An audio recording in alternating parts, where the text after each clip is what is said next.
All right. Hi there, everybody. Ron Futrell, 8 Sports Now, with our 2-minute sports update for you here. A lot of football to talk about. We're going to do that in a moment. But first, let's jump quickly into some baseball. Aviators returning home for their final homestand of the season tonight as they take on Tacoma out of the ballpark. 4 games left in the regular season.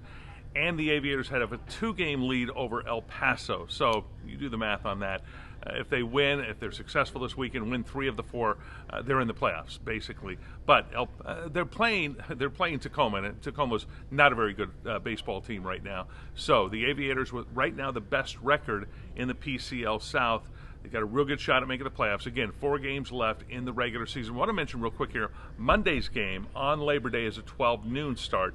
Final game of the regular season, but this team looks poised to make the playoffs this year, the Aviators. Okay, Raider football last night, final game of the preseason. Raiders finish with a 3-1 record. The Seahawks beat them last night, 17-15 the final score. Am I right, Ian, with that score? 17-15 with the final score. Yeah, 2-point conversion that the Raiders missed towards the end of the final minute of the game or so. They could have tied the game up. Thank goodness they didn't tie the game up, and it went to an overtime in preseason. By the way, the Raiders' preseason record all time, I looked this up, it is 135-135 with 1 tie.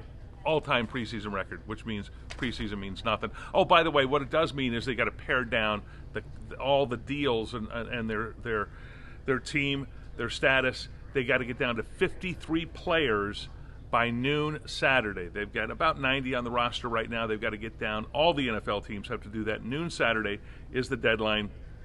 53 players. Tough decisions to make there for all the NFL teams, but certainly for the Raiders. Rebels home opener is Saturday night against Southern Utah. Rebels, what are they? Oh, 2 minutes are up. Rebels 24-point favorites. Ron Futrell, 8 Sports Now.